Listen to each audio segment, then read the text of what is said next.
Sa wakas, sisimulan na ang investigasyon laban kina Jinggoy Estrada, Jesus Cordero at Richard Kumar matapos lumabas ang mga ebidensya ng kanilang pagkakasangkot sa iligal na gawain. Ang Senado ay nagdesisyon na formal ng simula ng pagdinig ukol sa mga aligasyon ng korupsyon at iba pang kriminal na aktibidad na ikinabit sa kanilang pangalan. Ang mga ebidensyang ito ay nagmula sa iba't ibang sources kabilang ang mga whistleblowers at mga dokumentong nakuha mula sa mga operasyon ng NBI at Ombudsman. Ayon sa mga ulat, malalim ang ugat ng korupsyon at maling paggamit ng pondo ng gobyerno na isinasangkot sa tatlong nabanggit na senador. Sa kabila ng kanilang mga pagtanggi, nagkakaisa ang mga ahensya ng gobyerno na may sapat na basehan para sa isang masusing investigasyon. Ang publiko ay may mataas na inaasahan sa magiging takbo ng investigasyon, lalo na at matagal nang hinihintay ang hakbang na ito laban sa mga opisyal na inuugnay sa katiwalian. Ang Senado ay nangako ng isang patas at transparent na pagdinig upang mapanagot ang sinuwang magpapatunayang may sala. Patuloy naman ang pagbabantay ng publiko sa mga susunod na mangyayari. While ito nga ang balitang ating pagkakatutukan, ngunit bago ang lahat, siguraduhin mag-subscribe at ihit ang notification bell para sa patuloy na pagtutok sa mga sulyap ng bagong balita sa tunay na boses ng masa.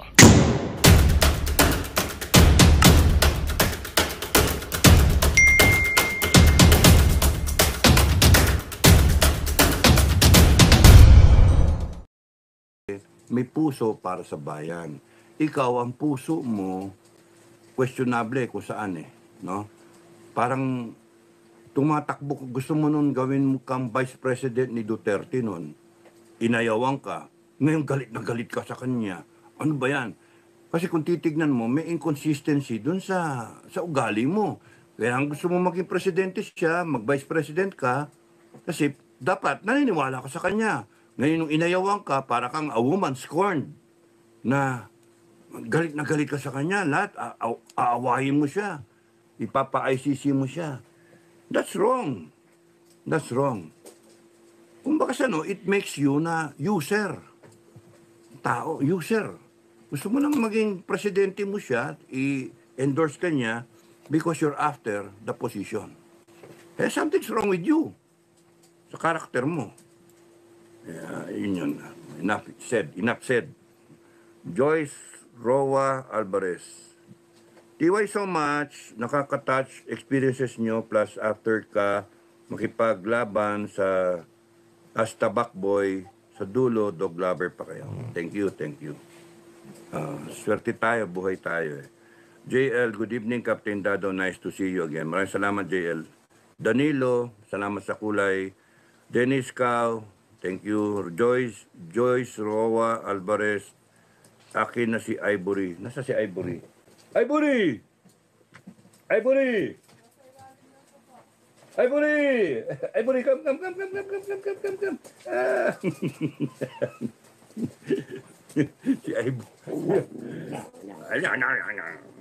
Si Ivory. Selos. Si Ivory. Yung Ivory, gulong-gulimbo. Yan. Babae, no? Ivory. Nasaan yung isa? Java!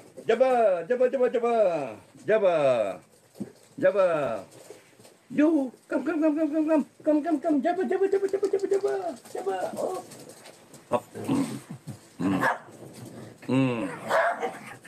Java.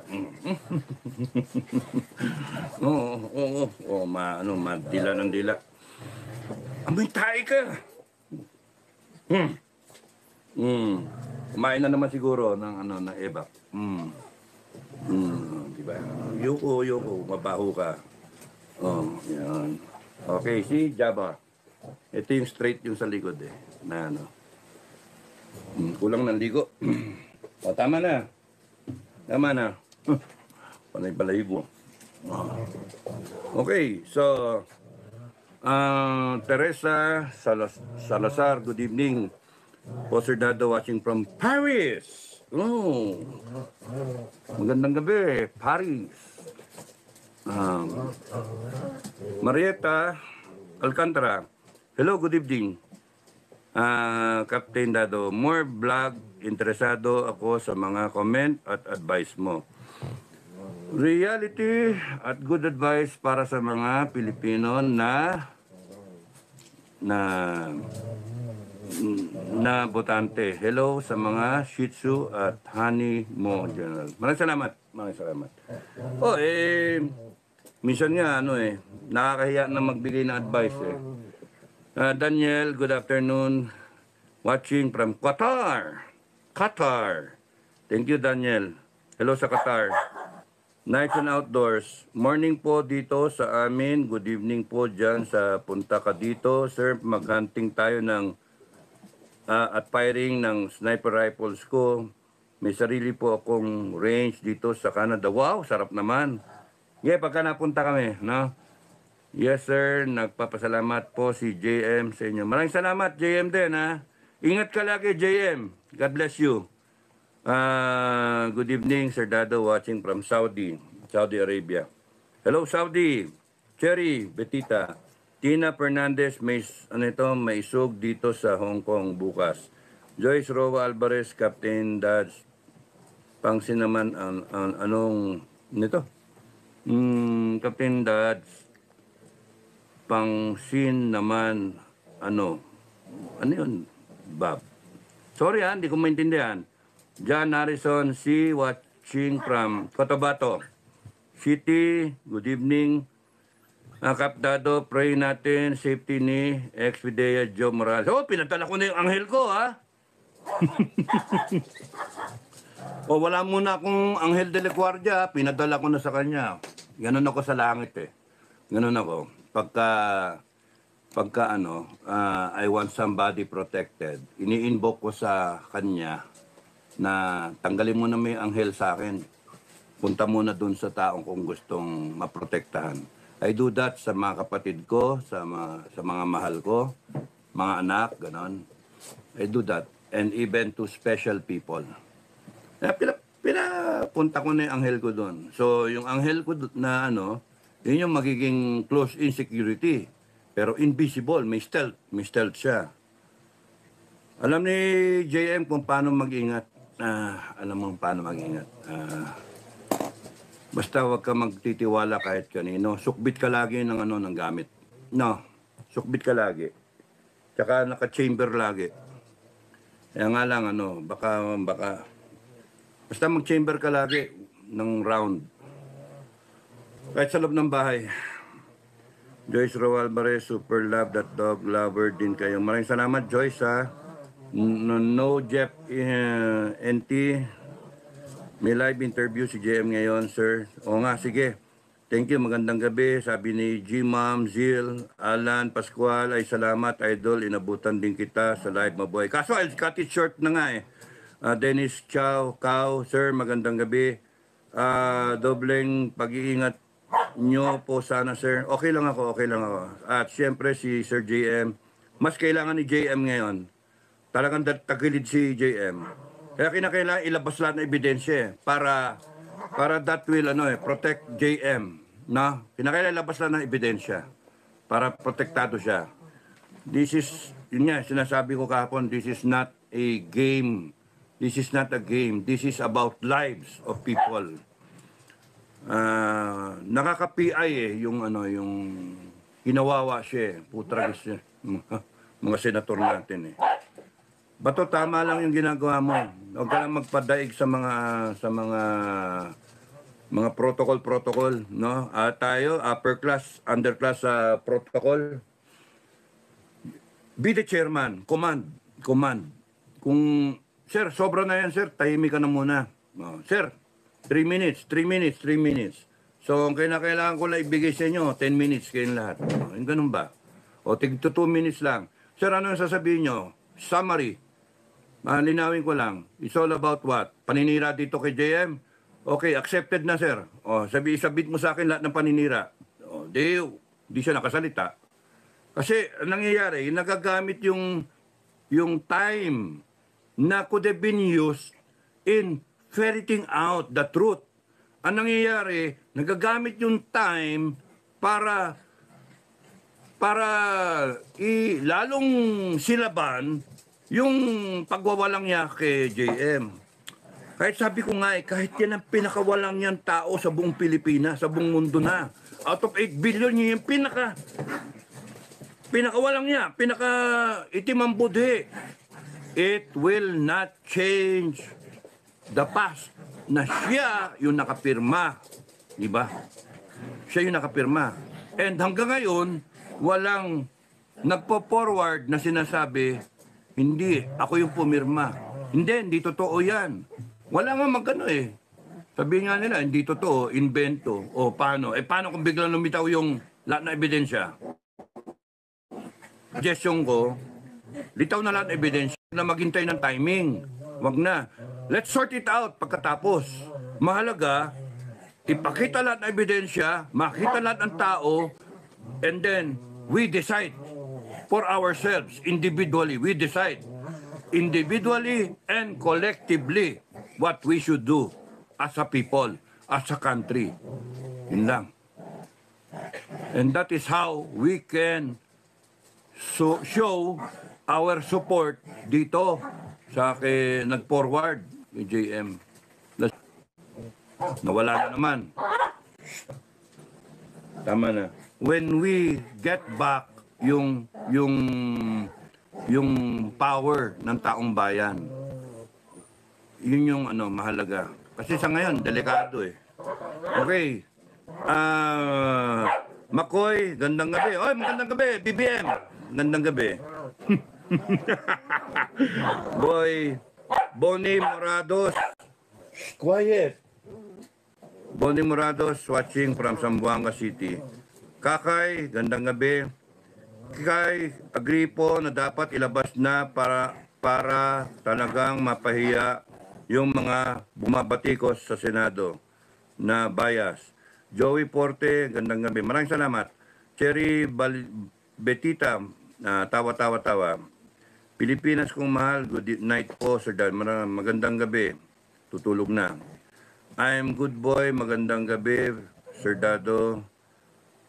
Omel Depu, sindikato, kalaban, Boss Dado, mabigat na kalaban ito.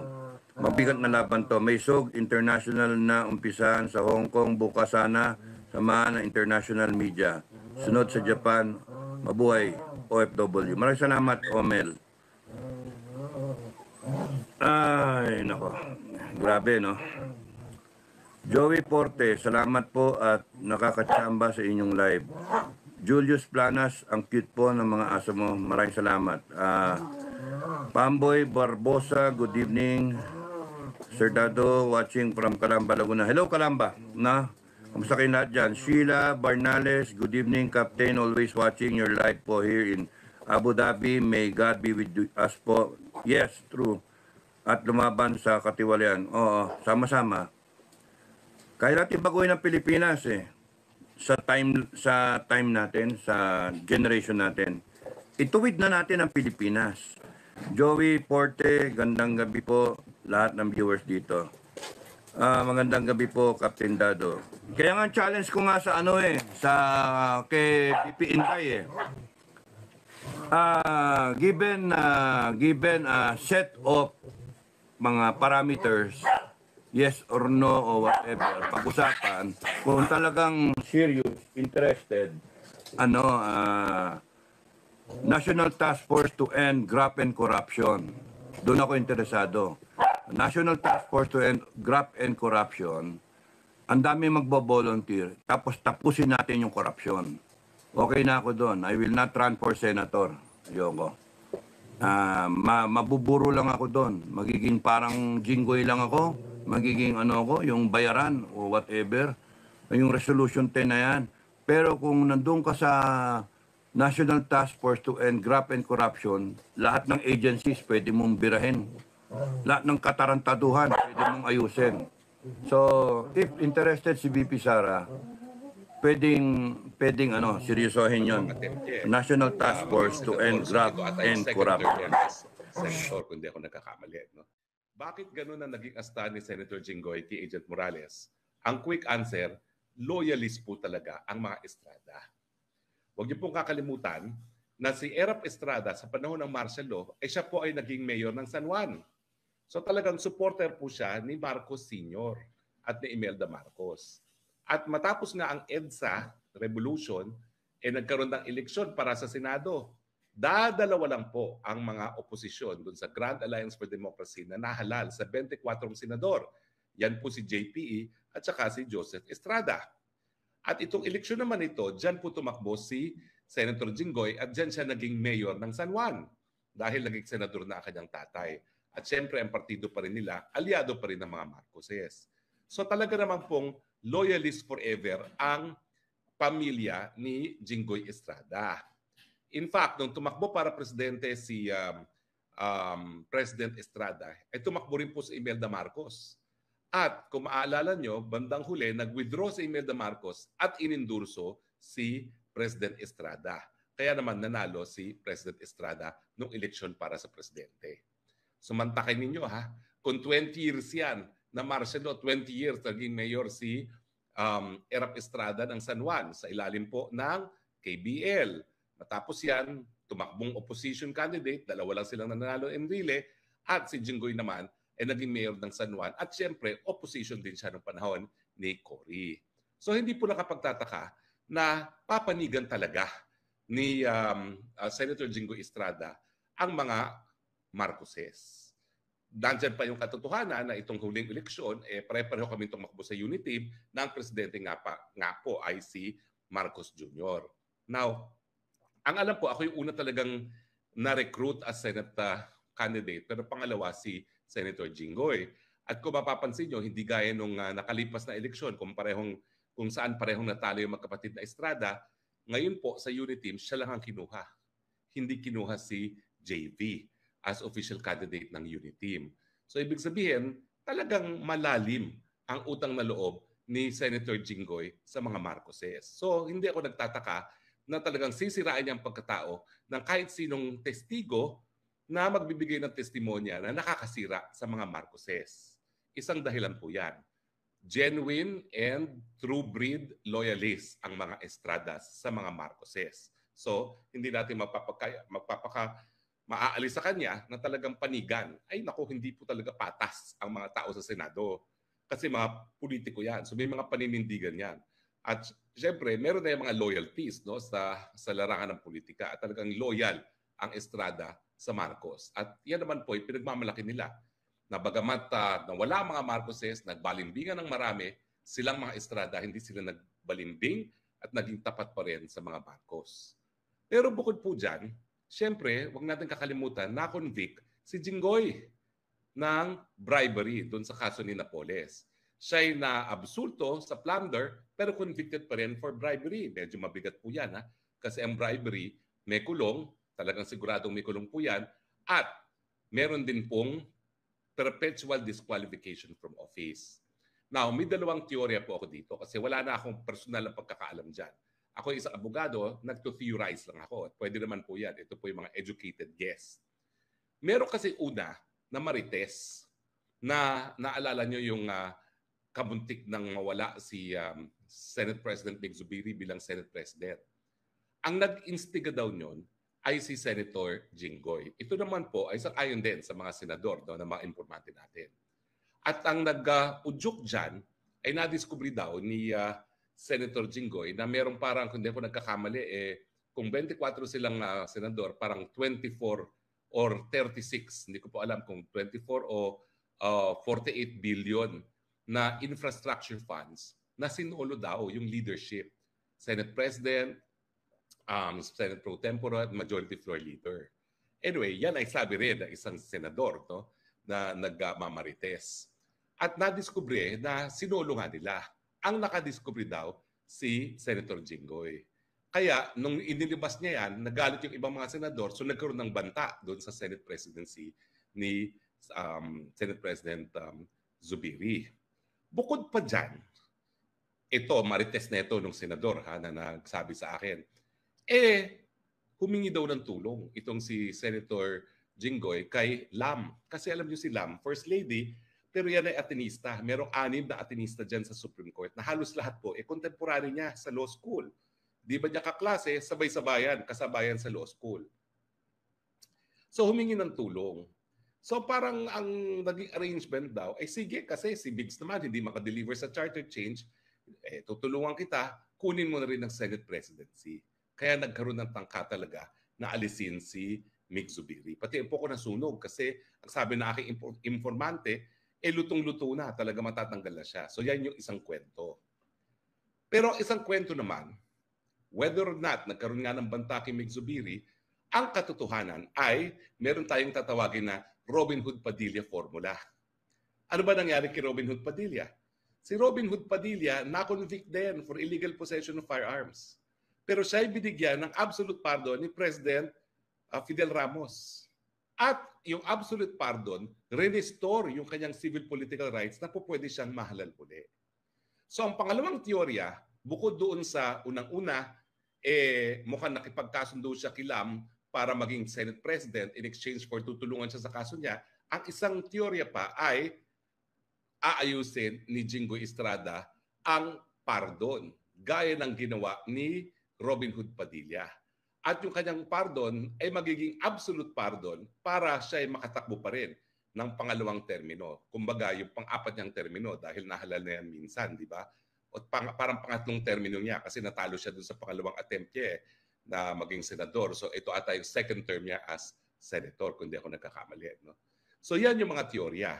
But in any case, kahit saan mong anggulo tignan, kinakailangan good shot siya kay Lam, good shot siya kay PBBM. Mas dapat siyang good shot kay Lam kasi alam naman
Magandang balita ang hatid namin sa inyo ngayong araw. Sa pagtatapos ng aming balitaan, nagbigay kami ng mga mahalagang impormasyon. Maraming salamat sa pagtutok at pagsuporta sa aming programa. Huwag kalimutang manatili sa mga susunod na araw para sa mga bagong balita at mga kwento na dapat nating abangan. Mula sa Boses ng Masa, magandang araw Pilipinas!